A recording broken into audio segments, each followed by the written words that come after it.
By the time I was 13, I was almost 300 pounds. My mom passed away when I was 14, and I was really depressed. I was slowly killing myself.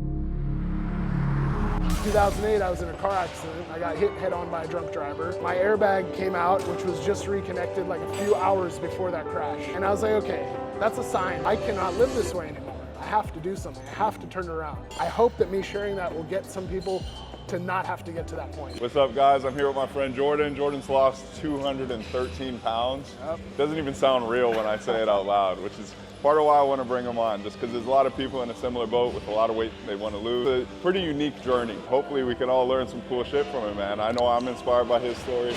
I've learned a lot from Jordan, and I think a lot of people out there can benefit as well. So thank you, Austin. I'm so excited to be here and to share my journey and hopefully inspire and help other people, show them that if I can do it, they can do it too. Life can be so much more than you imagine. We're gonna do a back workout and just have a conversation while we do it. I think let's start with some pull downs. Hell yeah. Happy with that? Sounds good, let's get it. Yeah. For people that might not have supportive family, speaking life into their dream or whatever they're trying to do, what's your advice to them? Yeah, so I was very blessed that my family supported me, but I was still in it alone. They told me for my whole life that I need to lose weight, right?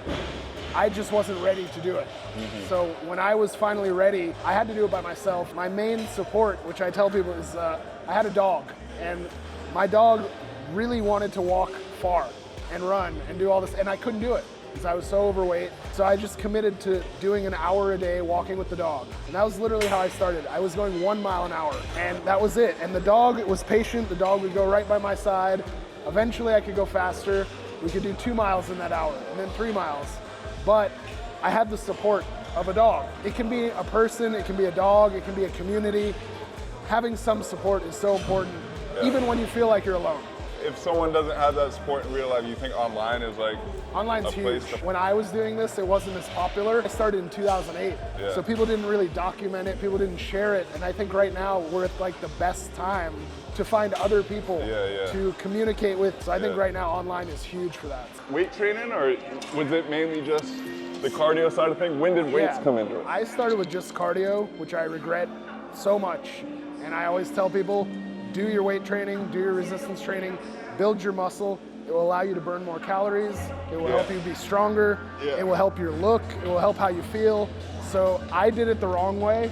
I want people to learn from my mistakes. I just thought I wanted to be skinny. I just did an hour of cardio every day and ate less food. That works to lose weight, but there's better approaches. So building muscle, even if you don't want to be a bodybuilder, it will go a long way. What was your weight when you started? I was 424. 424. That was the peak. So if you were 424 again, what would be your starting routine? That's a great question. Today. I would do probably 4 or 5 days a week of resistance training. I would do a bodybuilder split, you know, push, pull legs, something like that. I would do cardio. I would say an hour a day. Okay. When you're that heavy, you got a lot to give, which is a good thing because you see fast results and you feel the difference. So I would definitely recommend resistance training and cardio to my former self, especially making the mistake where I only did cardio. Jordan has one of the strongest backs I've ever seen. That's actually how we met. I was working on this pull machine back there, like this horizontal pulling machine. I had that bitch loaded up, like 3 plates, moving heavy ass weight for me, like as much as I can lift. Jordan comes up and he's like, you mind if I'm working with you? And not to show off anything, he just picked up 2 plates, 1, 2 on the same side, 1, 2 on the next side, 180 pounds on top of what I was lifting. It was as much as I could lift. And then he's just cooling, like talking to me while he's doing it. I was like, who the fuck is this guy? You never know how far you're gonna go. That's what I'll say. And I had no idea anything about his story at the time. I don't think I found out till a few times later when we talked. Maybe a couple weeks later. How important is the food component? Food is... Would you say 50-50, or is food gonna be even more important than the workouts? Food is critical. I would say 80%. Cannot out-train a bad diet. People will tell you you can. I've tried it. Can't do it. Focusing on lean protein, fruits and vegetables, hydrating. It's not exciting, right? It's kind of boring. Yeah, that's the thing. But it works. There's so many different ways to do it, right? There's like carnivore, keto, vegan, whatever. Like there's so many. All of those things have you focus on eating high quality food. So you're not going through the drive-through. You're not eating stuff that comes in boxes all the time. And making your own food, which is huge. And drinking water. So I just was like, okay, I cannot go to fast food. That's like a rule. I just have to set that up. Don't do it. Tip someone gave me that was really good is when you go into a grocery store, stick it on the perimeter of the grocery store and not going down the aisles. Because typically on the aisles, that's where you get your cookies, that's where you get all your processed foods. Right. On the outside, that's the more things like your meats, your salmon, the deli is going to be there. The things that are a lot more healthy and less processed are often just on the outside. So avoiding the aisles, to me, was a really good piece of advice, and that's kind of one that I've stuck with for a long time. Big time. What is the biggest change that you've noticed just in your daily experience, being how you look now and how you feel now versus before? Yeah, I mean, to be frank, before I probably wouldn't have made it to 30, and I'm 37, right? Honestly, I was just on a trajectory to slowly die, whether it's from a heart attack, diabetes, complications. And so now I wake up in the morning and I have a purpose and I have a life, and hopefully a long life. So that the biggest difference is I feel like I have a future.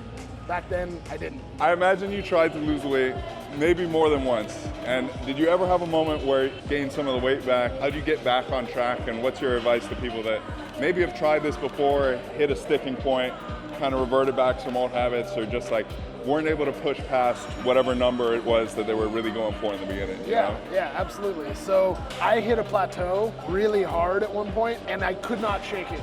And it drove me insane, and I got stuck at a certain weight. I think it was like around 260, and I just tried everything. I tried carb cycling, I tried more cardio, I tried less cardio, more sleep, all these different things, and nothing worked. And I was so frustrated, but I literally just kept going. I just kept sticking at it, even though I was so annoyed. But eventually that plateau broke. So it's just about persistence, honestly, and being consistent.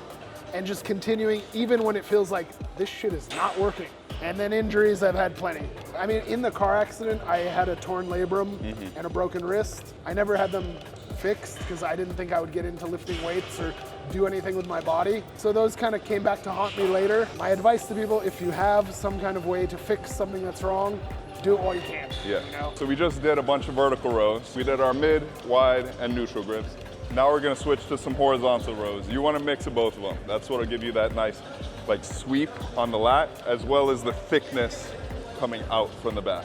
The higher grips are gonna work more of your upper back. The lower grips, and the more you sweep backwards instead of rowing high into the chest, the more you're gonna put it into your lats. So just think about that when you're trying to grow. Nice.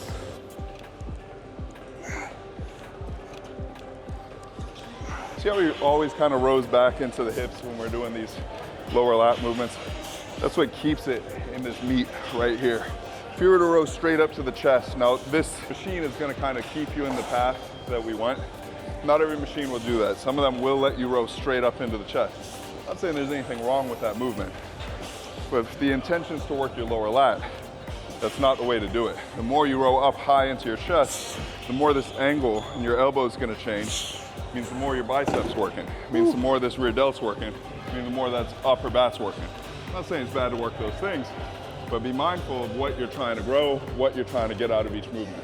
So they know a bit about kind of the past couple years, or I think they at least know about me kind of losing my father and some of the stuff I've been through in my past. And I know your road's been a windy one, you know, and everyone out there has got their own windy road. If you could just share a bit of the big obstacles and just kind of how you stayed strong through it and sort of overcame the pits of fight with mental health and whatever it was that was really a battle for you, you know? My first kind of major thing was my mom passing away when I was young. And I think I was too young to be able to process that, which is what kind of led me to spiral in the direction that I went. Now looking back at that point as an adult, right, like it's easier to see it from the outside perspective. That was really hard. Losing a parent is like, I think it's the hardest thing that any of us might ever have to deal with. For me, once I was able to kind of course correct in my life, I came to the realization that that's probably the hardest thing I'm ever gonna deal with, ever. And I've dealt with it and I've survived. So that kind of gave me a perspective for when something else would pop up, right? Because things pop up for all of us. Life happens. And it's easy when things like that happen to feel bad for yourself and to, oh, why me, right? And it's a valid question, right? Why me? Why us? But it happens to everyone. We have to be able to overcome them. I had an excess skin removal surgery from losing all the weight, I was terrified. I've heard right? that's really painful. That was the most painful thing I think I'll ever have to deal with in my life. Yeah. So now any other pain that comes my way, I compare it and I'm like, oh, I already made it through. They cut and pasted me. They took 10 pounds of skin off my body. Oh my Yeah. God. It's gnarly. I have a picture of it. Of the skin? Yeah. It's wild. But now if I'm going into something, let's say that I know is gonna hurt, right? Yeah. It's never gonna hurt as much as that. I appreciate you spending the time with me today, for sure, and all of us, and just giving your time and expertise and opening up about a lot of topics that some people don't want to talk about, and some people like take the opportunity to kind of share with other people in a way that can be really helpful. And I think at least one person's going to watch this and resonate with something that's going to help their life out. And if that's what happens, I know you've expressed to me, then it's mission accomplished, right? Absolutely. Your life is a pretty inspiring life, and Thank the you. way that you've chosen to do things is admirable. And I learn a lot from you every time I spend time with you. And likewise, I'm so inspired by you and the fact that you're reaching so many people and bringing them up. You know, it's there's that saying that the rising tide lifts all the boats. And our buddy Doug used to say that all the time. And it's true, you know, we have to shine, and that way we can shine bright with and for everyone else around us. I think that if anyone takes anything from this and it just gives them that spark, if it gives them that inspiration, shows them that if I can do it, I'm just the dude, right? You're just the dude. We can do these things. They can do it too. I think something I used to say when I was looking at time to finish my degree or whatever, because it took me a long time to finish college, and I knew at the beginning that it would because of the background that I had in high school. And I was like, all right, I'm gonna have to commit 7 years to get this bachelor's degree. And the thing that really helped me with that is you're gonna be 7 years older anyway. At the end of that time, you will be that same age, and you will have either done this or not. And it's not gonna make you younger to just not go do the hard thing. You know? Absolutely. Yeah. And I think that commitment to just be like, all right, maybe the timeline isn't ideal. Maybe I can't do what I wish I could do in 4 months, and it's gonna take me 2 years to do it. But you will be 2 years older in much better shoes or much worse shoes, and you can make that fork in the road today. Even if it takes a lifetime, if it's something you really want at the end of that, fucking go for it. You're worth it. Hell yeah.